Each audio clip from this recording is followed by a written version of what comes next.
Hello नमस्कार साथियों, GCP science classes में आपका हार्दिक अभिनंदन है। जैसा कि बेटा हम पढ़ रहे हैं फिजिक्स के अंदर वन शॉट वीडियो, और वन शॉट वीडियो में हमने विद्युत आवेश तथा क्षेत्र के पूरे टॉपिक को कंप्लीट किया है विद न्यूमेरिकल्स के। इसके बाद अगला हम जो टॉपिक लेकर आए हुए हैं वह हमारा क्या है, विद्युत फ्लक्स एवं गॉस की प्रमेय। सबसे ज्यादा क्वेश्चंस चैप्टर नंबर 1 में यहाँ से पूछे जाते हैं, सबसे ज़्यादा प्रश्न, और इसके न्यूमेरिकल्स कराएंगे। तो पहले इसके जितने भी इम्पोर्टेंट डेरिवेशंस हैं उन सभी को कंप्लीट करेंगे। उसके बाद फिर इसके प्रश्नों को हल करेंगे कि भाई किस तरीके से इसके अंदर बोर्ड एग्जाम में न्यूमेरिकल्स पूछे जा रहे हैं। चिंता ना करिए, 15 फरवरी तक पूरी की पूरी फिजिक्स को विद न्यूमेरिकल्स के कंप्लीट कर लेंगे, नो टेंशन रहिए। और इसके साथ साथ आपको एक बात और सूचना दे रहे हैं कि केमिस्ट्री का 2023 का अनसॉल्व पेपर आरंभ हो चुका है। तो आप लोग सभी बेटा 2023 के अनसॉल्व पेपर को लगाएं। और चलते हैं अपने प्रश्न की ओर कि इस चैप्टर से क्या क्या प्रश्न पूछे जाते हैं और क्या क्या पूछे जा सकते हैं। देखो, सबसे पहले आपसे पूछा जाएगा विद्युत फ्लक्स। पहली परिभाषा आपसे क्या पूछी जाएगी कि विद्युत फ्लक्स किसे कहेंगे, विद्युत फ्लक्स। तो आप किस तरीके से परिभाषा दोगे। देखो, मान लिया वैद्युत क्षेत्र में एक काल्पनिक पृष्ठ रखा हुआ है, और पृष्ठ कैसा भी हो कोई फर्क नहीं पड़ेगा। वैद्युत फ्लक्स पृष्ठ के आकार आकृति पर निर्भर नहीं करता। वैद्युत फ्लक्स पृष्ठ के आकार आकृति पर निर्भर नहीं करता है।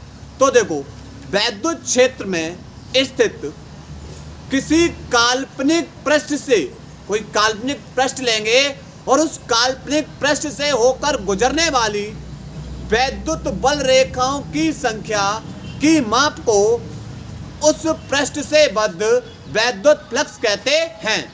क्या बताया परिभाषा, किसी वैद्युत क्षेत्र में किसी काल्पनिक पृष्ठ से होकर गुजरने वाली वैद्युत बल रेखाओं की संख्या की माप को उस पृष्ठ से बद्ध वैद्युत फ्लक्स कहते हैं। और इसे किससे लिखेंगे, फाई ई से प्रदर्शित करते हैं।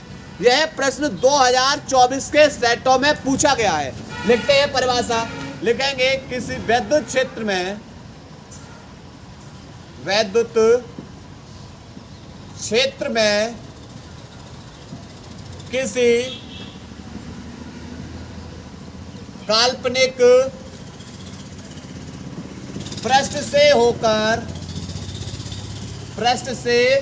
होकर गुजरने वाली वैद्युत बल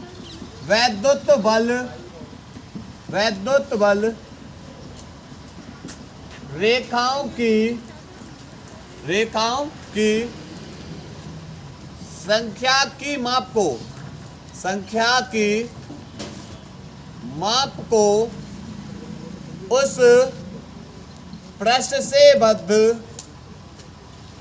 उस पृष्ठ से बद्ध वैद्युत फ्लक्स कहते हैं। वैद्युत फ्लक्स कहते हैं। इसे फाई ई से प्रदर्शित करते हैं,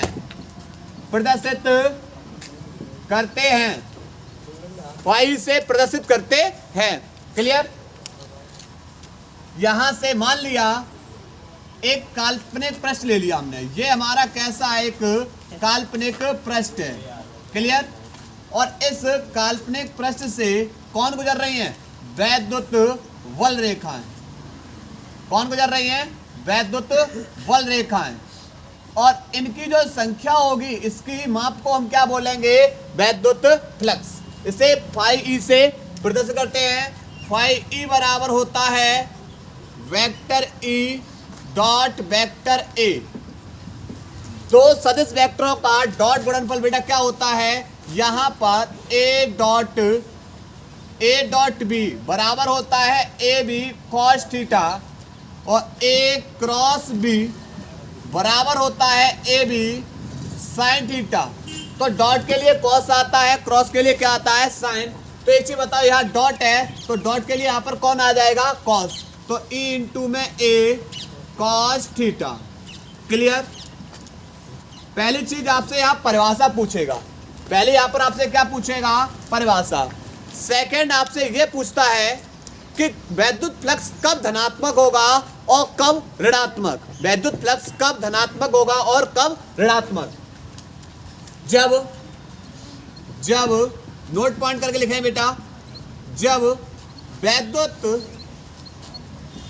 बल रेखाएं पृष्ठ से बाहर निकलती हैं, तब वैद्युत फ्लक्स धनात्मक होता है।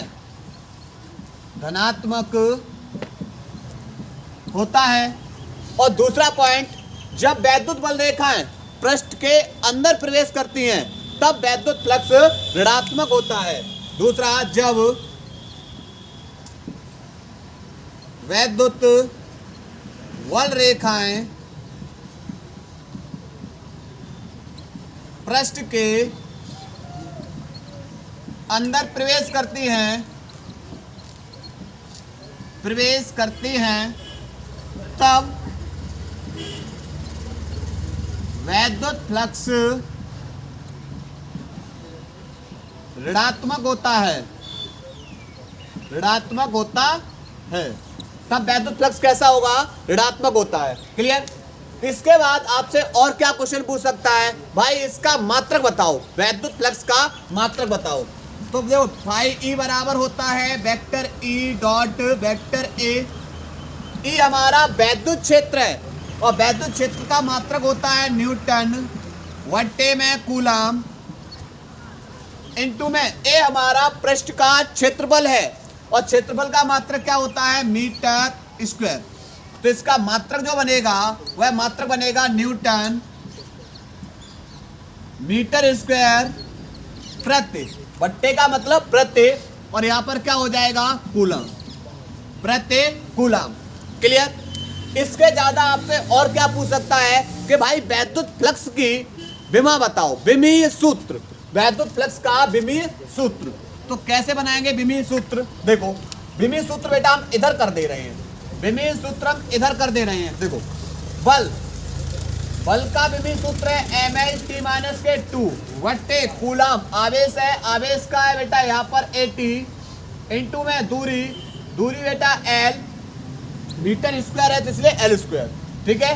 तो यहाँ से M, L 2 और 1 T, एक प्लस का है, ऊपर जाके माइनस का हो जाएगा, माइनस का 1 और माइनस का 2, माइनस के 3, A प्लस का 1 ऊपर जाके माइनस का 1। क्लियर। तो यह इसका क्या हो जाएगा, विमीय सूत्र।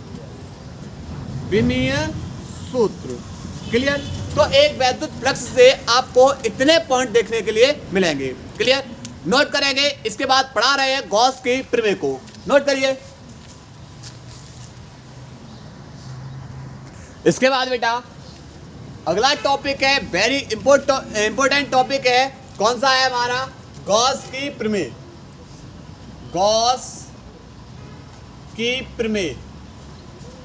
और गॉस की प्रमेय को बेटा क्या पूछा जाता है, गॉस की प्रमेय और इसकी उपपत्ति पूछी जाती है, मतलब इसको सिद्ध करना होता है। तो क्या है गॉस की प्रमेय, देखो किसी बंद पृष्ठ से होकर गुजरने वाला, एक बंद पृष्ठ है और उस बंद पृष्ठ से होकर गुजरने वाला वैद्युत फ्लक्स, अभी पढ़ के आए हैं, वैद्युत फ्लक्स उस पृष्ठ के भीतर उपस्थित कुल आवेश का 1/ε0 गुना होता है। क्या बताया, किसी बंद पृष्ठ से होकर गुजरने वाला कुल वैद्युत फ्लक्स यानी फाई ई उस पृष्ठ के भीतर उपस्थित आवेश का 1/ε0 गुना होता है। यह कौन है बेटा, गॉस की प्रमेय। लिखेंगे इस नियम के अनुसार किसी बंद पृष्ठ से होकर गुजरने वाला, होकर गुजरने वाला कुल वैद्युत फ्लक्स, कुल वैद्युत फ्लक्स उस पृष्ठ के भीतर, उस पृष्ठ के भीतर उपस्थित आवेश, उपस्थित कुल आवेश का 1/एप्सिलॉन नॉट गुना होता है। क्लियर? जहां पर एप्सिलॉन नॉट क्या है? एप्सिलॉन नॉट है वायु या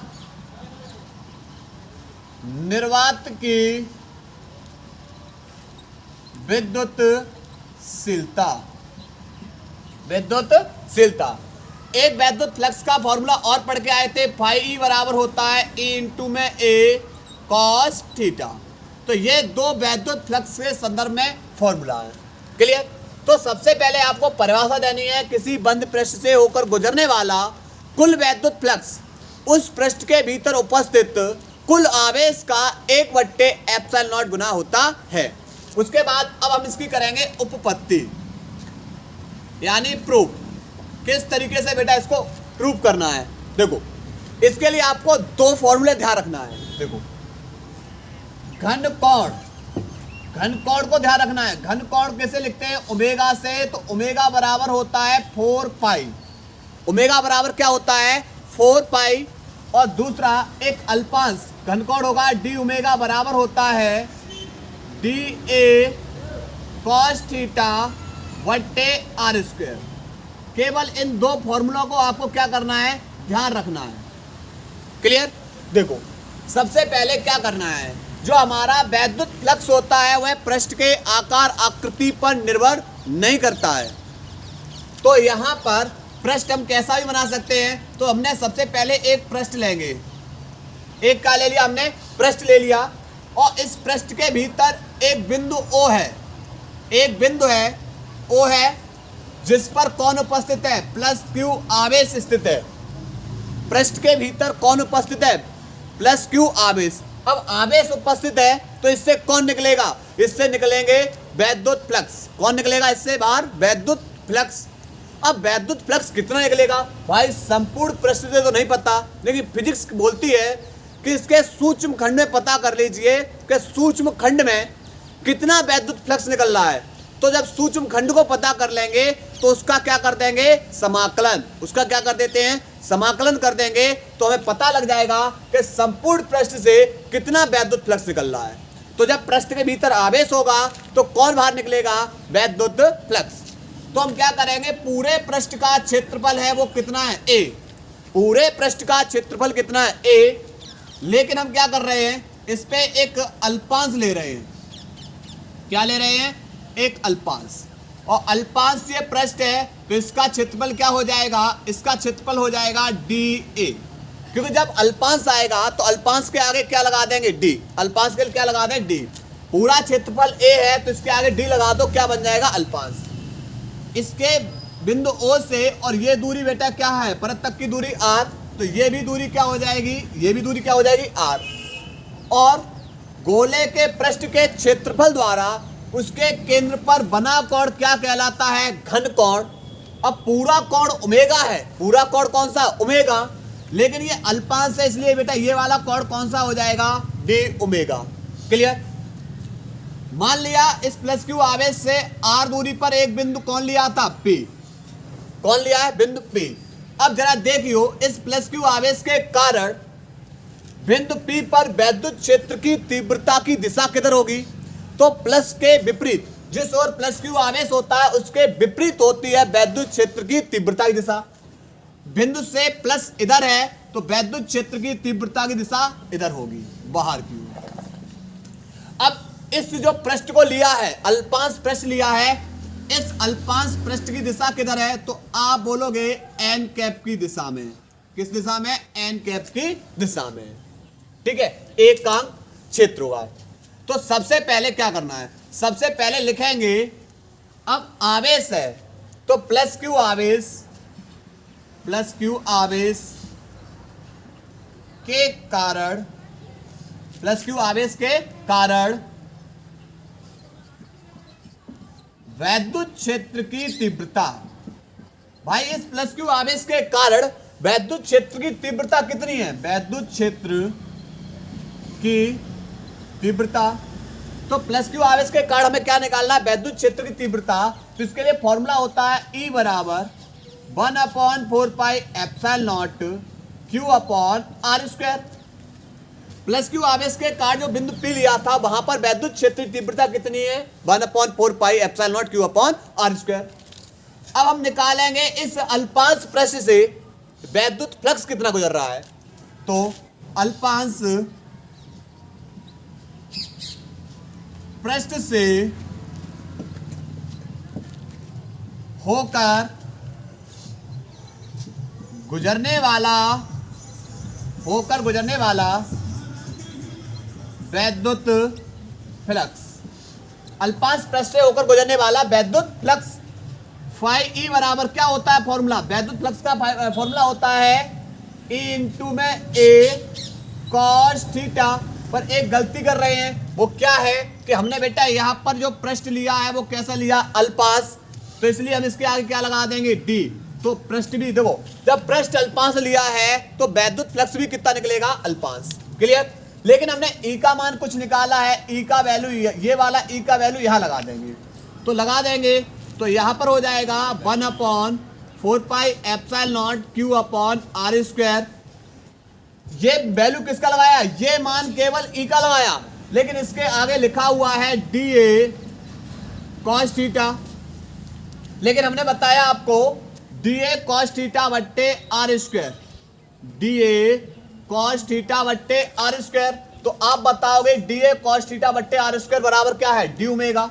तो D फाई E बराबर हो जाएगा 1/4πε0 Q, और यहां पर DA cos थीटा बट्टे आर स्क्वायर बना देंगे बेटा D ओमेगा। तो अल्पांश भाग से इतना वैद्युत फ्लक्स निकला, अल्पांश भाग से कितना निकला, इतना वैद्युत फ्लक्स। अब हम आपसे पूछेंगे संपूर्ण भाग से कितना वैद्युत फ्लक्स निकलेगा। तो लिखेंगे संपूर्ण पृष्ठ से होकर गुजरने वाला वैद्युत फ्लक्स फाई ई। तो आपने जो छोटा सा हिस्सा निकाला है उसका क्या कर देंगे, समाकलन। उसका क्या कर देंगे, समाकलन। इस छोटे से हिस्से का क्या कर देंगे, समाकलन। तो सबसे पहले यहां पर जब समाकलन करेंगे लगाएंगे वैल्यू, डी फाई का वैल्यू है 1/4πε0, उसके बाद Q इंटू में डी ओमेगा। क्लियर। अब यहां से बेटा जो चीज कांस्टेंट होती है उसका समाकलन नहीं होता। तो पहले हम बेटा इसको क्या कर रहे हैं, इसके चित्र के बारे में लिख dे रहे हैं और ऊपर का रफ करके तब यहां से बेटा स्टेप को आगे हल कर रहे हैं। लिखेंगे माना पृष्ठ के बिंदु O पर प्लस Q आवेश स्थित है। माना पृष्ठ के बिंदु O पर कौन है, प्लस Q आवेश स्थित है। पृष्ठ का क्षेत्रफल A है, इसके बिंदु O से आर दूरी पर एक अल्पांश DA स्थित है। अल्पांश कौन स्थित है, DA स्थित है। तब प्लस Q आवेश के कारण वैद्युत क्षेत्र की तीव्रता। तो पहले बेटा इतना नोट करिए, इसके बाद इसके आगे का स्टेप हल कर रहे हैं, नोट करिए।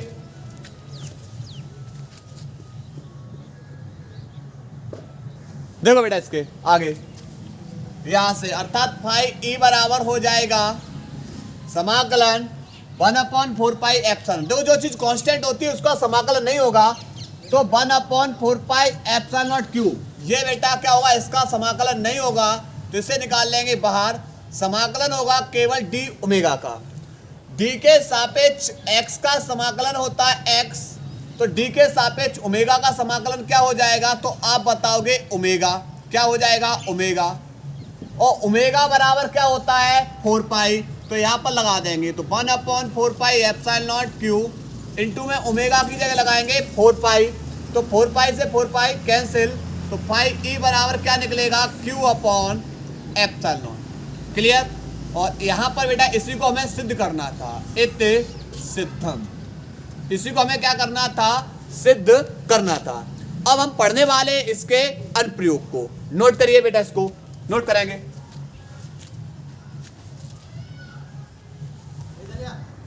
इसके बाद बेटा अब हम पढ़ने वाले हैं गॉस के नियम के अनुप्रयोग, लेकिन इससे पहले हमें कुछ चीज पता होनी चाहिए। सबसे पहले पता होना चाहिए सतत आवेश वितरण किसे कहते हैं। जब ऐसा निकाय जिस पे बेटा जो आवेश है वो कैसे हो, एक समान रूप से वितरित हो, ऐसा निकाय जिसमें आवेश कैसे हो, एक समान रूप से वितरित होते हैं, क्या कहलाएगा, सतत आवेश वितरण। यह तीन प्रकार से होता है, एक होता है रेखीय आवेश वितरण, दूसरा पृष्ठीय आवेश वितरण, और तीसरा आयतन आवेश वितरण। रेखीय आवेश वितरण का मतलब जब एक रेखा पर आवेश एक समान रूप से वितरित हो तो उसे बोलते हैं रेखीय आवेश वितरण। अब रेखा कहां तक जा सकती है, अनंत, कहां तक जा सकती है, अनंत, लेकिन उसकी अगर हम प्रत्येकांक लंबाई ले लें, उस रेखा की क्या ले लें, प्रत्येकांक लंबाई, और प्रत्येकांक लंबाई पर उपस्थित आवेश को हम बोलते हैं रेखीय आवेश घनत्व। रेखीय आवेश घनत्व, रेखीय आवेश घनत्व इसे लिखेंगे लैम्डा से। किससे लिखेंगे, लैम्डा से, और लैम्डा बराबर हो जाएगा Q/L। लैम्डा बराबर क्या हो जाएगा, Q/L। दूसरा, जब एक पृष्ठ पर, एक चादर पर एक समान रूप से आवेश वितरित हो जाते हैं तो इसे बोलते हैं पृष्ठीय आवेश घनत्व, पृष्ठीय आवेश वितरण, पृष्ठीय आवेश वितरण। अब घनत्व कब बनेगा, उसके प्रत्येकांक क्षेत्रफल पर, प्रत्येकांक क्षेत्रफल पर अगर हम आवेश को एक समान रूप से वितरित करते हैं तो बन जाएगा पृष्ठीय आवेश घनत्व, वैसे लिखेंगे सिग्मा से, और सिग्मा बराबर होगा Q/A। A का मतलब क्षेत्रफल पर, L का मतलब उसकी लंबाई पर, और तीसरा है आयतन आवेश वितरण।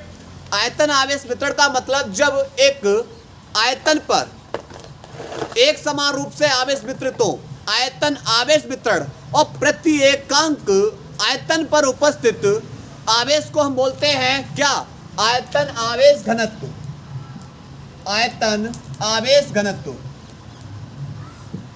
आयतन आवेश घनत्व। और आयतन आवेश घनत्व रो बराबर हो जाएगा Q/ और आयतन को लिख लेंगे V से। क्लियर। ये बेटा तीन चीजें हमें पता होनी चाहिए, जब हम अनुप्रयोग पढ़ रहे हैं तो पता होना चाहिए इस चीज के बारे में। सबसे पहला अनुप्रयोग है अनंत विस्तार के रेखीय आवेश के कारण वैद्युत क्षेत्र की तीव्रता। लेकिन गॉस के जो अनुप्रयोग होते हैं, गॉस की प्रमेय किस पे लागू होती है, तो आप बोलोगे बंद पृष्ठ पर। गॉस की प्रमेय किस पर लागू होती है, तो आप बताओगे बंद पृष्ठ पर लागू होती है। क्लियर। तो सबसे पहले हम एक रेखा लेंगे अनंत लंबाई की, ये एक रेखीय चालक तार AB ले लिया, अनंत लंबाई का एक रेखीय चालक तार AB है, लेकिन हमने इसकी प्रत्येकांक लंबाई पर हमने इसको क्या कर दिया, हमने आवेश वितरित कर दिया। प्रत्येकांक लंबाई पर हमने क्या कर दिया, आवेश वितरित। लेकिन गॉस के अनुप्रयोग पढ़ रहे हैं, इसलिए हमें एक ऐसे बंद पृष्ठ का निर्माण करना होगा जिसपे एक समान रूप से वैद्युत फ्लक्स बाहर निकले। एक समान रूप से क्या निकले, वैद्युत फ्लक्स बाहर निकले। तो हम क्या करेंगे, बंद पृष्ठ के लिए बेटा इसमें एक बेलन का निर्माण करेंगे। किसका निर्माण करेंगे, एक बेलन का निर्माण करेंगे। ये रहा बेलन। क्लियर। ये बेलन, यहां पर हमने क्या कर दिया, एक बेलन का निर्माण कर दिया जिसकी लंबाई क्या है L। प्रत्येकांक लंबाई का यहां पर क्या ले लिया था, प्रत्येकांक लंबाई पर जब हमने आवेश वितरित किया तो प्रत्येकांक लंबाई पर आवेश वितरित करने पर यह बन जाएगा रेखीय आवेश घनत्व। जब एक रेखा के प्रत्येकांक लंबाई पर हमने आवेश वितरित कर दिया, बन गया रेखीय आवेश घनत्व। और रेखीय आवेश घनत्व को लिखते हैं लैम्डा से। लैम्डा बराबर होता है Q/L। पर बेटा हम इसमें पूछे कि आपने इस पे आवेश कितना आया, तो आप बड़े आसानी से बता सकते हो, बट्टे एक कर लो, क्रॉस मल्टीप्लाई। तो Q बराबर हो जाएगा लैम्डा इंटू में L। Q बराबर क्या हो जाएगा, लैम्डा इंटू में L। अब क्या होगा, बंद पृष्ठ के भीतर कौन आ गया, आवेश। और बंद पृष्ठ के भीतर जब आवेश हो तो कौन बाहर निकलता है, वैद्युत फ्लक्स। बंद पृष्ठ के भीतर अगर आवेश है तो कौन बाहर निकलेगा, वैद्युत फ्लक्स। अब वैद्युत फ्लक्स कितनी सतह से बाहर निकलेगा, तो आप बताओगे बेलन की हमें 3 सतह दिखाई दे रही। कहाँ कि पहली सरफेस तो ये रही, दूसरी सरफेस ये रही। आप इसको नीचे बढ़ा दो, आप इसको ऊपर बढ़ा दो, 2 सतह। लेकिन ये तीसरी सतह, देखो पहली सतह ये, दूसरी सतह ये, लेकिन तीसरी सतह ये वाली, तो सरफेस 3 ये रही, सरफेस 3। तो आपको एक बेलन के अंदर कितनी सतह दिखाई देती है, 3। पहली, दूसरी और ये वाली तीसरी सतह। कितनी सतह, 3। अब इन 3 सतह से वैद्युत फ्लक्स निकलेगा। 3 सतह से कितना निकलेगा, वैद्युत फ्लक्स। लेकिन हमें इस पूरे बेलन में वैद्युत फ्लक्स बताना है, तो पहले ये पता कर लो कि इनकी जो 3 सतह ली हैं, इनके अल्पांश भाग से कितना वैद्युत फ्लक्स निकल रहा है। अल्पांश भाग से कितना वैद्युत फ्लक्स निकल रहा है। तो इसके लिए हम बेटा क्या लेंगे, एक अल्पांश यहां ले लेंगे, दूसरा अल्पांश यहां ले लेंगे और तीसरा अल्पांश यहां पर ले लेंगे। ये हमने 3 अल्पांश लिए। ये वाला पृष्ठ की बेटा, इस पृष्ठ पे जो हमने लिया अल्पांश लिया, पूरे पृष्ठ का क्षेत्रफल A है, इसे हम बेटा PQ मान रहे हैं। क्लियर। पूरे पृष्ठ का, बेलन के पृष्ठ का, जो बेलन के पृष्ठ का क्षेत्रफल कितना है, पूरे का A है। अब देखो यहाँ पर अल्पांश लिया तो DA, यहाँ पर भी अल्पांश लिया DA और अल्पांश लिया DA। अब बात करेंगे इन पृष्ठ की दिशाएं किधर है। तो आप बेटा देखोगे ये पृष्ठ कहाँ बढ़ता चला जाएगा, ऊपर, तो इसकी डायरेक्शन ऊपर। ये पृष्ठ कहाँ बढ़ता चला जाएगा, आप बोलोगे नीचे, इसकी डायरेक्शन ये रही। आप इस बिंदु से पृष्ठ को इधर देखोगे, डायरेक्शन किधर दिखाई दे रही, दिशा इधर दिखाई दे रही है, तो इस पृष्ठ की दिशा इधर। तो ये हो गई पृष्ठ की दिशा। अब बात करेंगे पृष्ठ से वैद्युत फ्लक्स। इस पृष्ठ के भीतर कौन उपस्थित है, आवेश। कौन उपस्थित है, आवेश। और आवेश के कारण वैद्युत क्षेत्र की तीव्रता की दिशा किधर होगी, तो आप बताओगे पृष्ठ से बाहर। पृष्ठ से किधर होगी, बाहर। तो इस पृष्ठ से वैद्युत क्षेत्रीय तीव्रता की दिशा बाहर। इस सरफेस से पृष्ठ के वैद्युत क्षेत्रीय तीव्रता की दिशा बाहर। इस पृष्ठ से वैद्युत क्षेत्रीय तीव्रता की दिशा बाहर। अब जरा देखियो, इस सरफेस 1 पर पृष्ठ और वैद्युत क्षेत्र के बीच में एक एंगल बना, कितने अंश का, 90। पृष्ठ और वैद्युत क्षेत्र पे सरफेस 3 पे एंगल बन रहा है, दोनों की जब दिशा एक है, 0 अंश। वैद्युत क्षेत्र इधर, पृष्ठ नीचे, इनके बीच में एंगल कितना बन रहा है, 90। क्लियर। तो सबसे पहले लिखेंगे S1 पृष्ठ के अल्पांश भाग से होकर गुजरने वाला वैद्युत फ्लक्स। भाई आवेश के कारण इस अल्पांश, सरफेस 1 पर जो अल्पांश पृष्ठ लिया है, उसके कारण होकर गुजरने वाला वैद्युत फ्लक्स φE बराबर होता है E इंटू में A cos थीटा। पर बेटा अल्पांश इसलिए D लगाएंगे। क्या लगाएंगे, D। ठीक है। अब एक चीज बताओ, यहां से सरफेस 1 पे एंगल कितना है, 90। तो यहां पर कितना लगाएंगे, cos, और थीटा की जगह कितना लगाएंगे, 90। और cos 90 का वैल्यू 0 होता है। कितना होता है, 0। और 0 का किसी भी संख्या में गुणा करोगे तो क्या हो जाएगा, आप बताओगे 0। क्या हो जाएगा, 0। क्लियर। तो सरफेस 1 से वैद्युत फ्लक्स कितना निकल रहा है, तो आप बोलोगे 0। ऐसे सरफेस 2, S2 पृष्ठ के अल्पांश भाग से होकर गुजरने वाला वैद्युत फ्लक्स डी फाई ई बराबर ई इंटू में डी ए कॉस थीटा। तो एक चीज देखो, ई इंटू में डी ए कॉस, और सरफेस 2 पर एंगल कितना बन रहा है तो आप बताओगे 90, तो 90 लगाओ, और कॉस 90 0, तो अर्थात सरफेस 2 से जब 0 का गुणा किसी में करोगे तो 0 हो जाएगा, अर्थात सरफेस 2 पे जो वैद्युत फ्लक्स निकल रहा है वह कितना निकल रहा है, 0। अब आ जाओ सरफेस 3, S3 पृष्ठ के अल्पांश भाग से होकर गुजरने वाला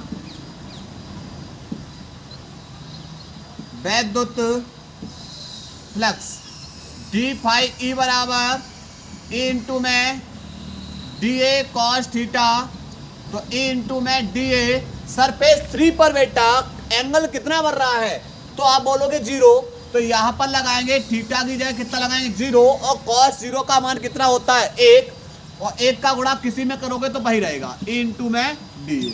अर्थात 2 पृष्ठ से तो वैद्युत फ्लक्स 0 रहा, 2 पृष्ठ से किस सतह से, सरफेस 1 से सरफेस 3 से वैद्युत फ्लक्स 0 रहा, लेकिन सरफेस 2 से, लेकिन सरफेस 3 पे वैद्युत फ्लक्स इतना है।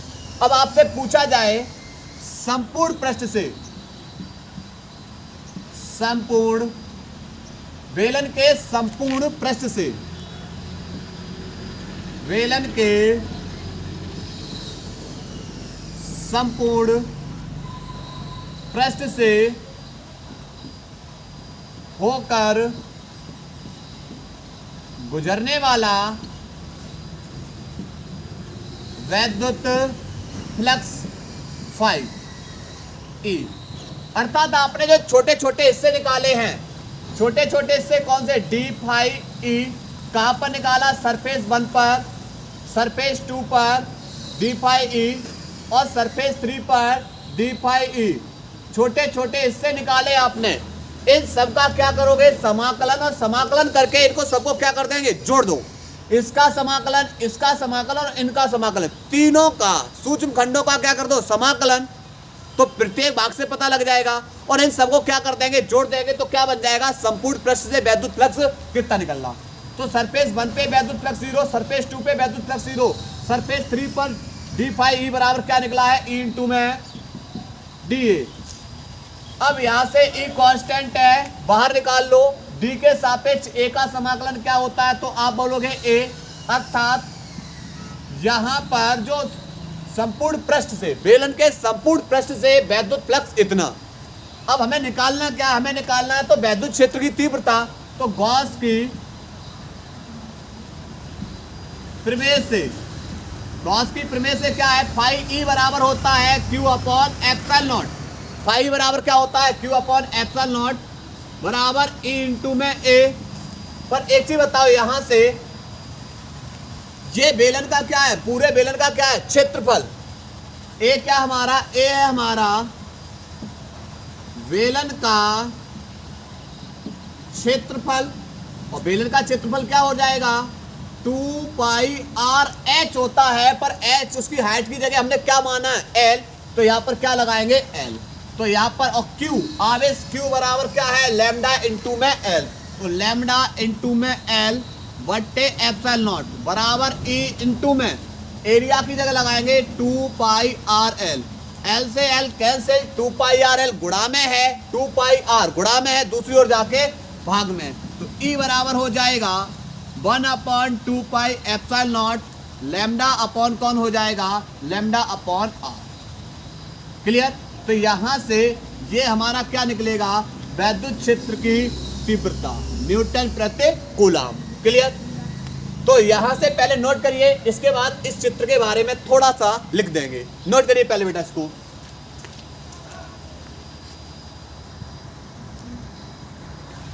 देखो बेटा क्या लिखा है, माना एक पी क्यू अति लंबा तथा एक समान रूप से आवेशित चालक है जिस पर एक समान रूप से कौन उपस्थित है, आवेश वितरित है। वेलन के अक्ष, वेलन का जो अक्ष है इससे r दूरी पर कोई बिंदु कौन है, P स्थित है, जिस पर हमें किसकी गणना करनी है, जिस पर हमें वैद्युत क्षेत्र की तीव्रता की गणना करनी है। नोट करेंगे अब। इसके बाद दूसरा बेटा अनुप्रयोग पढ़ने वाले हैं, नोट करो। इसके बाद बेटा अनुप्रयोग नंबर 2 क्या है, अनुप्रयोग नंबर 2, अनंत विस्तार की समरूप आवेशित कुचालक चादर के कारण वैद्युत क्षेत्र की तीव्रता। यह भी 2024 के सेटों में पूछा गया प्रश्न है। देखो कैसे करेंगे। सबसे पहले आप बेटा एक अनंत विस्तार की समरूप आवेशित चादर लेंगे। मान लिया हमने बेटा एक जो चादर ली है वह चादर AB ली। क्या ले ली हमने, AB एक समतल चादर है। AB एक क्या है, समतल चादर है जिस पर एक समान रूप से कौन है, आवेश वितरित है। एक समान रूप से कौन है, आवेश वितरित है। क्लियर। अब हम बेटा एक ऐसे पृष्ठ का निर्माण करेंगे जो बंद हो। क्यों, क्योंकि गॉस की प्रमेय किस पे लागू होती है, बंद पृष्ठ पे। तो इसके लिए हम क्या करेंगे, इस मान लो ये बोर्ड है और बोर्ड पर एक समान रूप से आवेश वितरित है।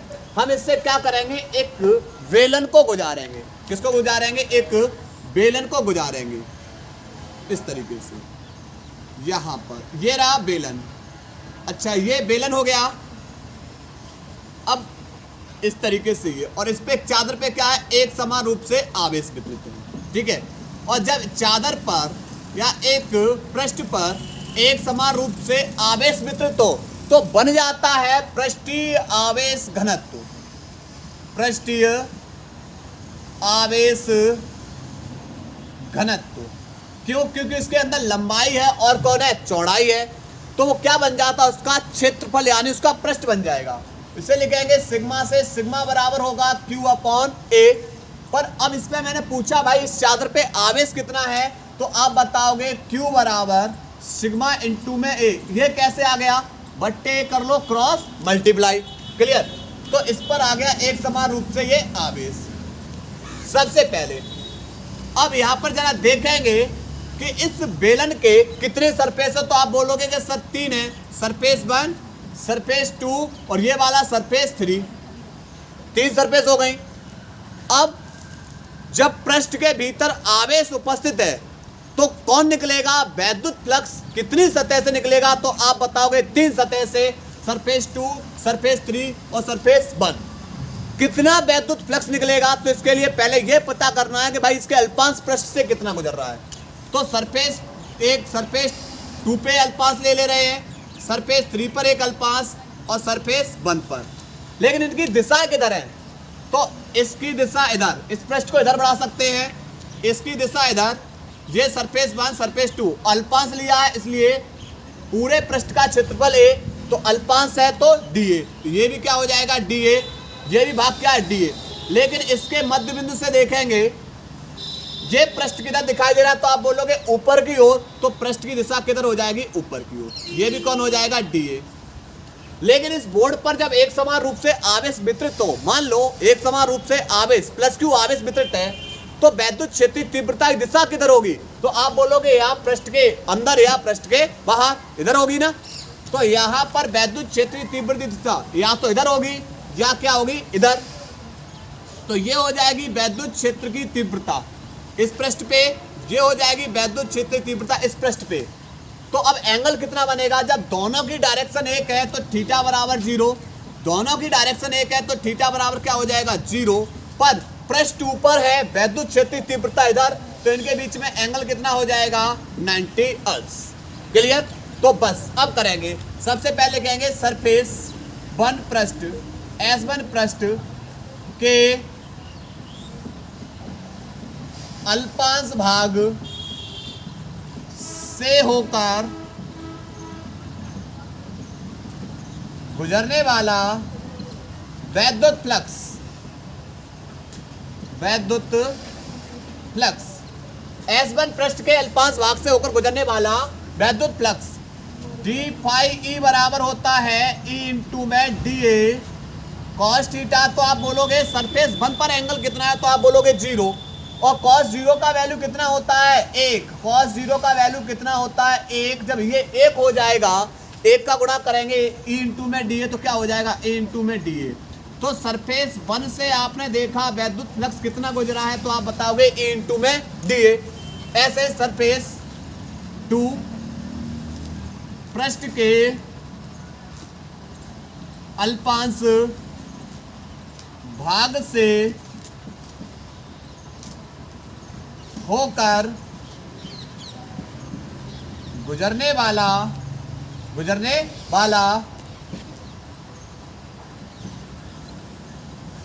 वैद्युत फ्लक्स डी फाई ई बराबर क्या हो जाएगा ई इंटू में डी ए कॉस थीटा। भाई सरफेस 2 पर एंगल कितना है, आप बोलोगे 0, तो 0 है तो कॉस 0 का वैल्यू कितना होता है, तो आप बताओगे 1। तो जब ये 1 हो जाएगा, 1 का गुणा इसमें मल्टीप्लाई कर देंगे, तो ई इंटू में डी ए सरफेस 2 पर जो वैद्युत फ्लक्स गुजरा है वो ई इंटू में डी ए। अब आ रहे हैं सरफेस 3 पर, तो सरफेस 3 पर एंगल कितना है, तो आप बोलोगे 90, तो S3 पृष्ठ के अल्पांश भाग से होकर गुजरने वाला वैद्युत फ्लक्स क्या है फॉर्मूला, डी फाई ई बराबर ई इंटू में A D A cos theta. तो ए इंटू में डी ए, बेटा सरफेस 3 पर एंगल 90 है और कॉस 90 0। जब ये 0 और 0 का गुणा करेंगे तो क्या हो जाएगा, सब का सब 0 हो जाएगा। यानी केवल 2 पृष्ठ से वैद्युत फ्लक्स गुजर रहा है, सरफेस 1 और सरफेस 2 से। अब आपसे पूछा जाए संपूर्ण पृष्ठ से होकर गुजरने वाला वैद्युत फ्लक्स फाई कैसे निकालेंगे, फाई ई। जो आपने छोटे छोटे हिस्से निकाले इनका क्या कर दो, समाकलन सरफेस 1 का, समाकलन सरफेस 2 का, समाकलन सरफेस 3 का। यानी छोटे छोटे हिस्से निकाले, इनका कर देंगे समाकलन, और इनको क्या कर देंगे, समाकलन करके इनको जोड़ देंगे। क्या कर देंगे, जोड़ देंगे। अर्थात फाई ई बराबर हो जाएगा सरफेस 1 पर डी फाई ई बराबर क्या लगाएंगे, ए इंटू में डी ए, प्लस सरफेस 2 पर डी फाई ई बराबर क्या निकाला, ए इंटू में डी ए, प्लस सरफेस 3 पर वैद्युत फ्लक्स कैसा निकला है, 0। ई इंटू में डी ए, ई इंटू में डी ए हो जाएगा 2 ई इंटू में D A. Clear, E constant है, बाहर निकाल लेंगे तो समाकलन होगा केवल डी ए का, और डी के सापेक्ष ए का समाकलन क्या होता है, तो डी के सापेक्ष ए का समाकलन क्या हो जाएगा, ए। अर्थात संपूर्ण चादर के संपूर्ण पृष्ठ से इतना वैद्युत फ्लक्स निकल रहा है। तो अब हमें बताना क्या है, हमें तो भाई वैद्युत क्षेत्र की तीव्रता बतानी है। तो लगाएंगे गॉस की प्रमेय से। क्या गॉस की प्रमेय से, फाई ई बराबर होता है, क्या होगा, फाई बराबर क्यू अपॉन एप्सिलॉन नॉट बराबर 2 ई इंटू में ए। पर यहाँ पर क्यू का वैल्यू कितना है, आवेश कितना है, सिग्मा इंटू में ए, सिग्मा इंटू में ए बट्टे एप्सिलॉन नॉट बराबर 2 ई इंटू में ए से ए कैंसिल, 2 गुणा में है दूसरी ओर जाके भाग में, तो ई बराबर हो जाएगा सिग्मा अपॉन एप्सिलॉन नॉट, मात्रक न्यूटन प्रति कूलम। क्लियर। तो इसके बारे में लिखेंगे, माना ए बी एक समतल चादर है जिस पर एक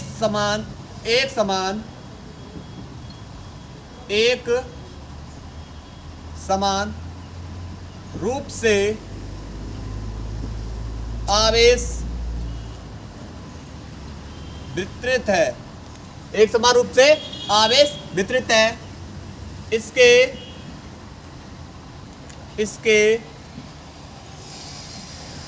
प्रति एकांक क्षेत्रफल पर पृष्ठीय आवेश घनत्व सिग्मा स्थित है। समतल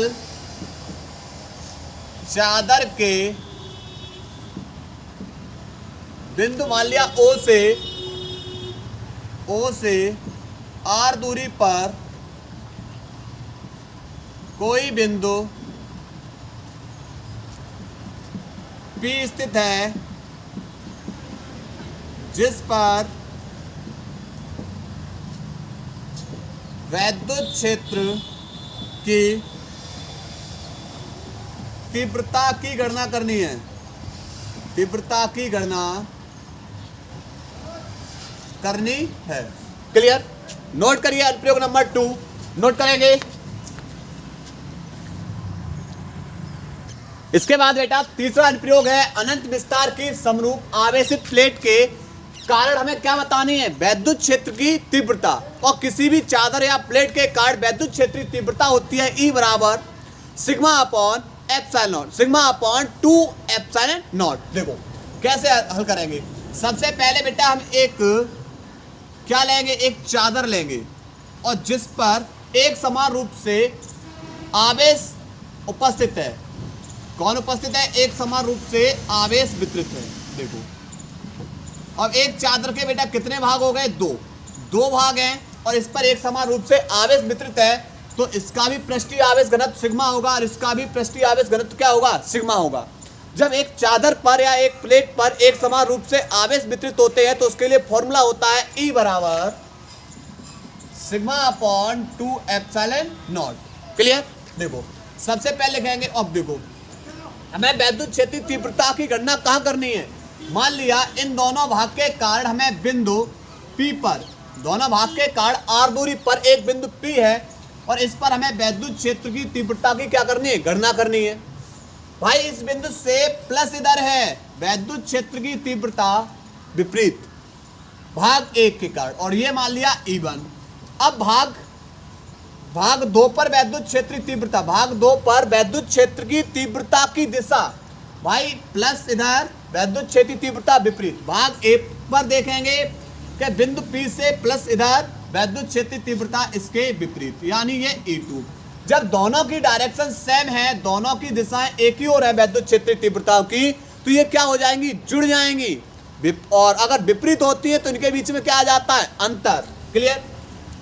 तो यहां पर लिखेंगे भाग 1 के कारण, भाग 1 के कारण बिंदु P पर वैद्युत क्षेत्र की तीव्रता। तो आप बताओगे E बराबर होगा, E1 बराबर होगा सिग्मा अपॉन 2 एप्सिलॉन नॉट, क्योंकि जब एक प्लेट पर एक समान रूप से आवेश वितरित है तो उसके लिए फॉर्मूला ये होता है। ऐसे ही भाग 2 के कारण बिंदु P पर वैद्युत क्षेत्र की तीव्रता, भाग 2 के कारण बिंदु P पर वैद्युत क्षेत्र की तीव्रता E2 बराबर क्या हो जाएगा? Sigma upon 2 epsilon not. अब जरा देखियो बेटा, अब मैंने पूछा भाग 1 के कारण वैद्युत क्षेत्र की तीव्रता इतनी, भाग 2 के कारण वैद्युत क्षेत्र की तीव्रता इतनी, तो परिणामी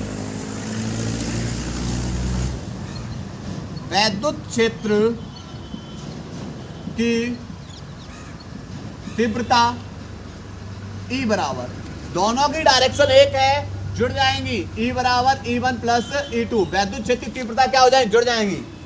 E1 का value sigma upon 2 epsilon naught plus E2 का value sigma upon 2 epsilon naught. हर समान है, अंशों को जोड़ दो, सिग्मा सिग्मा हो जाएगा 2 सिग्मा अपॉन 2 एप्सिलॉन नॉट, 2 से 2 कैंसिल, तो E बराबर क्या हो जाएगा? Sigma upon epsilon not. तो किसी भी अनंत विस्तार की समरूप आवेशित प्लेट है, उसके कारण वैद्युत क्षेत्र की तीव्रता कैसी है बेटा? E बराबर सिग्मा अपॉन एप्सिलॉन नॉट। ठीक है। अब आप बोलोगे प्लेट के बाहरी वैद्युत बिंदु की बिंदु P क्यों माना, प्लेट के अंदर क्यों नहीं माना? प्लेट के अंदर बेटा वैद्युत क्षेत्र की तीव्रता कैसी होगी, शून्य। ऐसा कैसे, देखो इस बिंदु से प्लस इधर है, वैद्युत क्षेत्र की तीव्रता इधर, इस बिंदु से प्लस इधर है, वैद्युत क्षेत्र की तीव्रता इधर। भाई दोनों के बीच में, दोनों एक दूसरे कैसी है, विपरीत वैद्युत क्षेत्र की तीव्रताएं हैं, इसलिए इनके बीच में कैसा चिन्ह आ जाएगा, माइनस, और कैसी हो जाएंगी, कट जाएंगी। वैद्युत क्षेत्र की तीव्रता कैसे निकलेगी, शून्य। लिखेंगे इसके बारे में, माना अनंत विस्तार की एक आवेशित प्लेट PQ है, आवेशित प्लेट PQ है, जिस पर एक समान रूप से आवेश वितरित है, इससे r दूरी पर स्थित बिंदु P पर वैद्युत क्षेत्र की तीव्रता की गणना करनी है। क्लियर, नोट करिए, इसके बाद आगे हल करा रहे, नोट करो। इसके बाद अगला बेटा है, अगला अनुप्रयोग, समान पृष्ठ घनत्व के निकट स्थित धन तथा ऋण आवेश से समांतर अचालक प्लेटों के बीच तथा बाहर वैद्युत क्षेत्र की तीव्रता। देखो दो प्लेटें लेंगे और दो प्लेटें होंगी समांतर, एक प्लेट मान लिया A और दूसरी प्लेट मान ली बेटा हमने कौन सी मान ली, B। ये दो प्लेट ले ली AB, जिन पर एक समान रूप से आवेश वितरित है, पर एक पर धन है और एक पर कैसा है, ऋण आवेश वितरित है, ऋण आवेश वितरित है। तो जब भाई प्लेट पर एक समान रूप से आवेश वितरित है तो इसका भी पृष्ठीय आवेश घनत्व सिग्मा होगा, और इसकी बेटा इस पे भी एक समान रूप से आवेश वितरित है तो इस पर भी पृष्ठीय आवेश घनत्व क्या होगा, सिग्मा। क्यों, क्योंकि प्लेट पर आवेश वितरित है, रेखा पर आवेश वितरित होता रेखीय आवेश घनत्व बन जाता। अब मुझे बताना है प्लेट के मध्य, मान लिया P ले लिया, मध्य बिंदु P ले लिया, और प्लेटों के बाहर बिंदु कौन ले लिया, Q। इन पर हमें बताना है वैद्युत क्षेत्र की तीव्रताएं कितनी हैं। देखो इस बिंदु से प्लस इधर है, वैद्युत क्षेत्र की तीव्रता इधर होगी, और प्लस के कारण वैद्युत क्षेत्र की तीव्रता मान लिया मैंने E2, माइनस, और इस बिंदु से माइनस इधर है, वैद्युत क्षेत्र की तीव्रता भी उधर ही होगी, और इसके कारण मैंने मान लिया वैद्युत क्षेत्र की तीव्रता E1। क्लियर। अब Q पर देखते हैं यही कंडीशन, क्या Q पर देखा कि जिस ओर माइनस आवेश है उधर ही वैद्युत क्षेत्र की तीव्रता यानी E1। इस बिंदु से प्लस इधर है तो वैद्युत क्षेत्र की तीव्रता इसके विपरीत यानी इसे मान लेंगे E2। क्लियर। तो हमें बिंदु P तथा बिंदु Q पर वैद्युत क्षेत्र की तीव्रता बतानी है। तो सबसे पहले लिखेंगे भाग A के कारण, पहले हम कहा लेंगे बिंदु P पर, भाग बिंदु P पर भाग A के कारण वैद्युत क्षेत्र की तीव्रता, वैद्युत क्षेत्र की तीव्रता बेटा E बराबर E1 बराबर होगा सिग्मा अपॉन 2 एप्सिलॉन नॉट। ऐसा क्यों, क्योंकि जब प्लेट पर एक समान रूप से आवेश वितरित है और उसकी अगर हमने वैद्युत क्षेत्र की तीव्रता निकाली थी तो फॉर्मूला निकला था E बराबर सिग्मा अपॉन 2 एप्सिलॉन नॉट। ऐसे ही भाग B के कारण वैद्युत क्षेत्र की तीव्रता E2 बराबर हो जाएगा सिग्मा अपॉन 2 एप्सिलॉन नॉट। अब हम निकालेंगे परिणामी वैद्युत क्षेत्र की तीव्रता। बता भैया बिंदु P पर दोनों की दिशाएं एक है इसलिए जुड़ जाएंगी। E बराबर हो जाएगा E1 प्लस E2 E1 का वैल्यू है sigma upon 2 epsilon naught plus E2 का वैल्यू है सिग्मा अपॉन 2 एप्सिलॉन नॉट। हर समान है, अंशों को जोड़ दो, सिग्मा सिग्मा 2 सिग्मा बट्टे 2 एप्सिलॉन नॉट, 2 से 2 कैंसिल, अर्थात E बराबर हो जाएगा सिग्मा अपॉन एप्सिलॉन नॉट। ये बिंदु P पर वैद्युत क्षेत्र तीव्रता। अब हम निकालेंगे बिंदु Q पर वैद्युत क्षेत्र की तीव्रता। भाई डायरेक्शन विपरीत है, दिशाएं विपरीत है बिंदु Q पर, इनके बीच में अंतर आ जाएगा। E1 डिफरेंट E2, E1 का वैल्यू कितना है तो आप बताओगे sigma upon 2 epsilon not minus E2 का value sigma upon 2 epsilon not.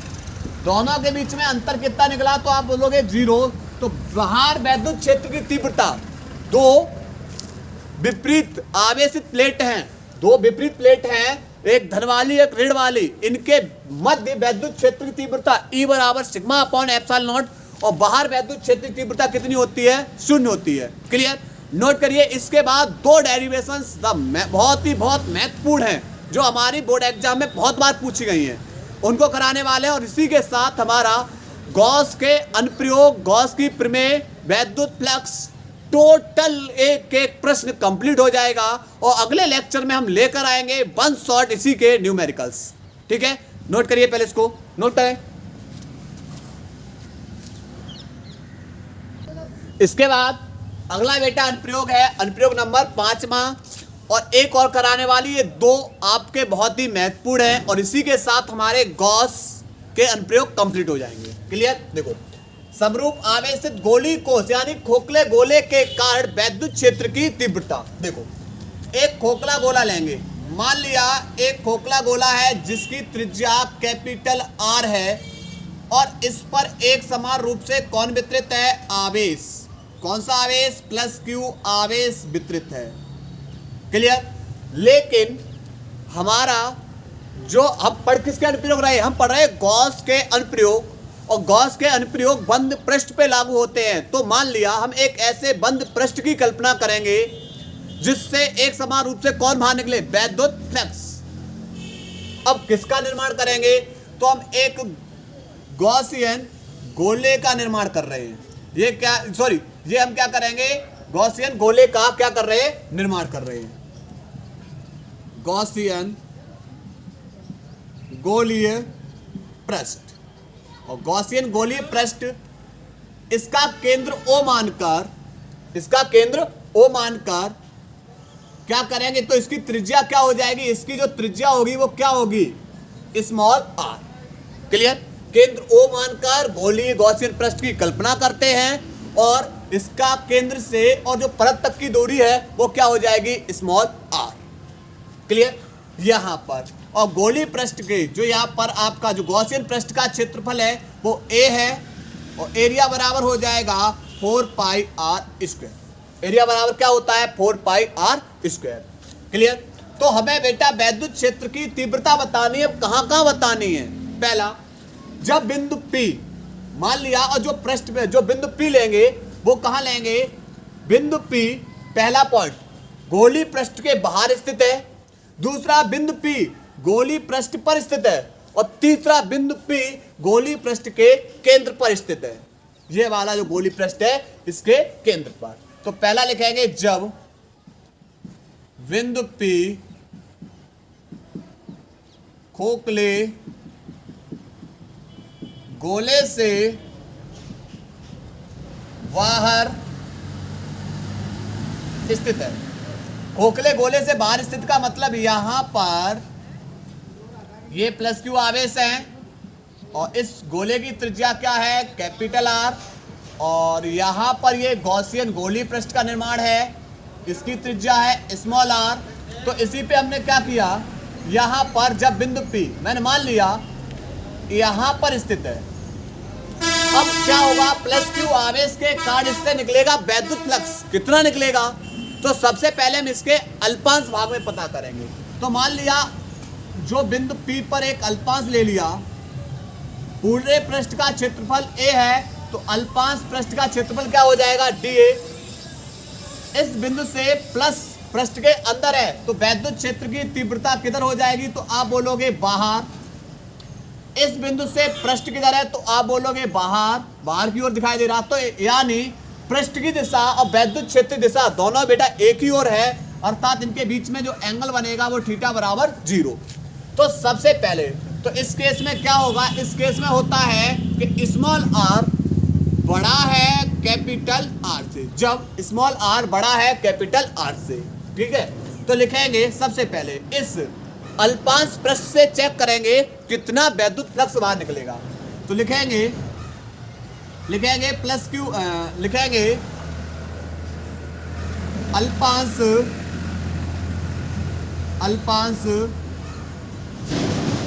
पृष्ठ से होकर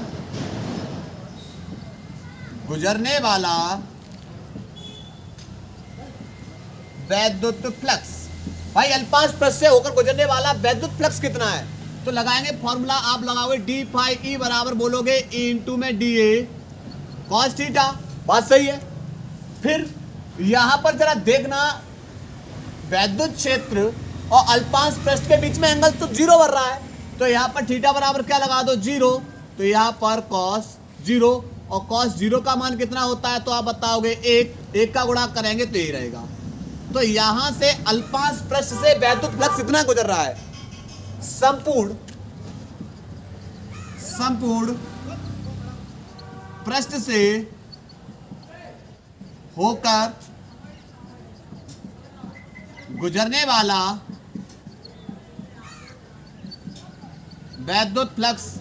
तो आप क्या करोगे, जो छोटा सा हिस्सा निकाला इसका क्या कर देंगे समाकलन, क्या कर देंगे समाकलन, लगाएंगे वैल्यू डी फाई का वैल्यू ई इंटू में डी ए, पर ई तो बेटा कांस्टेंट है, ई तो क्या है नियतांक है, तो ई को बाहर निकाल लेंगे, तो फाई ई बराबर हो जाएगा ई इंटू में समाकलन करेंगे डी ए का, डी के सापेक्ष ए का समाकलन क्या होता है ए, पर ए क्या है, ए हमारा गॉसियन गोली पृष्ठ है, और गॉसियन गोली पृष्ठ का क्षेत्रफल होता है, क्या होता है क्षेत्रफल 4 पाई आर स्क्वायर, क्या होता है 4 पाई आर स्क्वायर।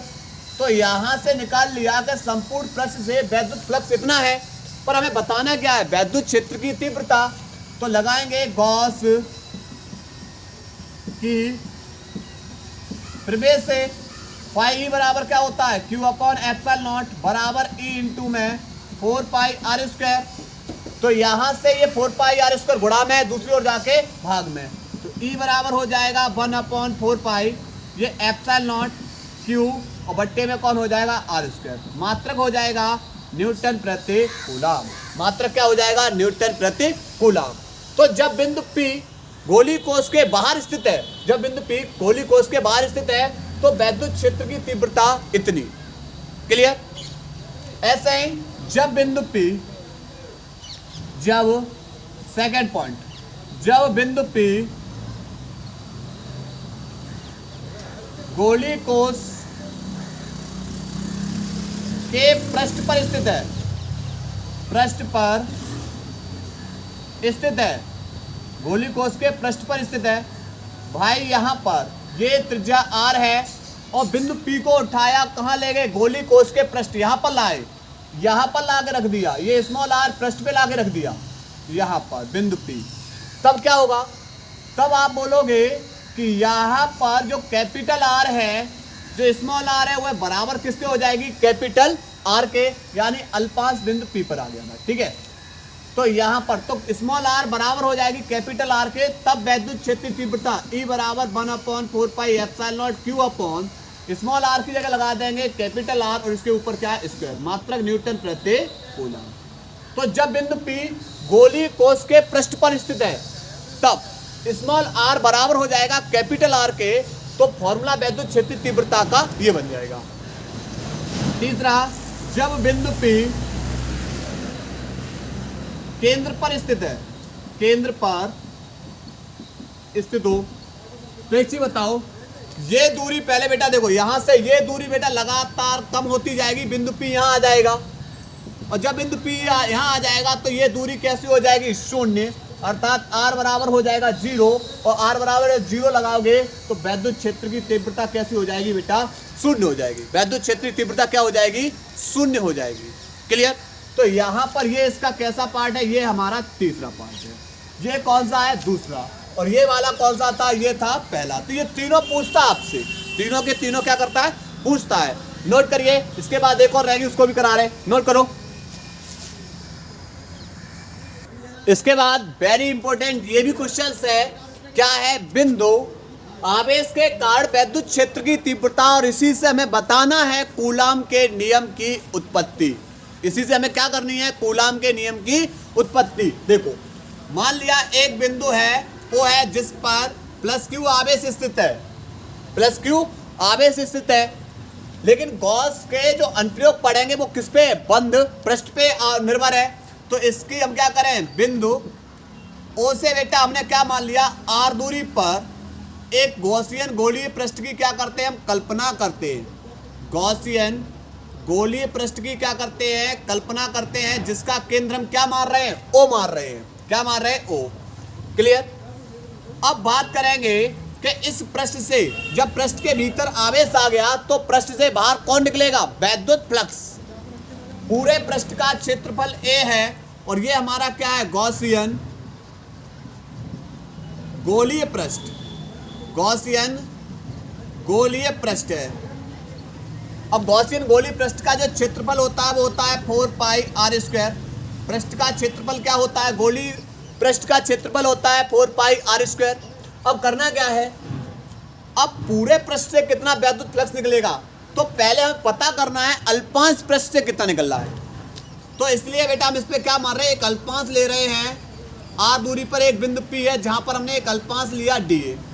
अब इस बिंदु पी से प्लस इधर है, प्लस क्यू आवेश इधर है, वैद्युत क्षेत्र तीव्रता बाहर की ओर। पृष्ठ से हमने इस बिंदु से पृष्ठ को देखा, ये पृष्ठ भी हमें बाहर की ओर दिखाई दिया, यानी इसकी भी डायरेक्शन बाहर की ओर, तो इनके बीच में एंगल कितना बना, 0। तो सबसे पहले अल्पांश पृष्ठ से होकर गुजरने वाला वैद्युत फ्लक्स डी फाई बराबर ई इंटू में डी ए कॉस थीटा, और इनके बीच में जब एंगल 0 है तो कॉस 0 का वैल्यू 1 और 1 का गुणा करेंगे तो ये आएगा। फिर हमने जब अल्पांश पृष्ठ से पता किया कि वैद्युत फ्लक्स इतना है, तो इसका क्या कर दिया हमने, समाकलन। तो समाकलन कर देंगे किसका, इस छोटे से हिस्से का। तो डी पाई ई का वैल्यू लगाएंगे, ई इंटू में डी ए पर ई कांस्टेंट है, बाहर निकाल लेंगे, समाकलन होगा केवल डी ए का, और डी के सापेक्ष ए का समाकलन क्या होता है, 4 पाई आर स्क्वायर। गॉस की प्रमेय से क्या है, पाई ई बराबर होता है क्यू अपॉन एप्सिलॉन नॉट बराबर ई इंटू में 4 पाई आर स्क्वायर, पर 4 पाई आर स्क्वायर एक गुणा में दूसरी ओर जाके भाग में। तो ये निकाल लिया हमने वैद्युत क्षेत्र की तीव्रता। उसके बाद बेटा आगे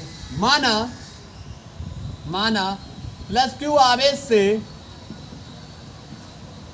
आर दूरी पर एक धन परीक्षण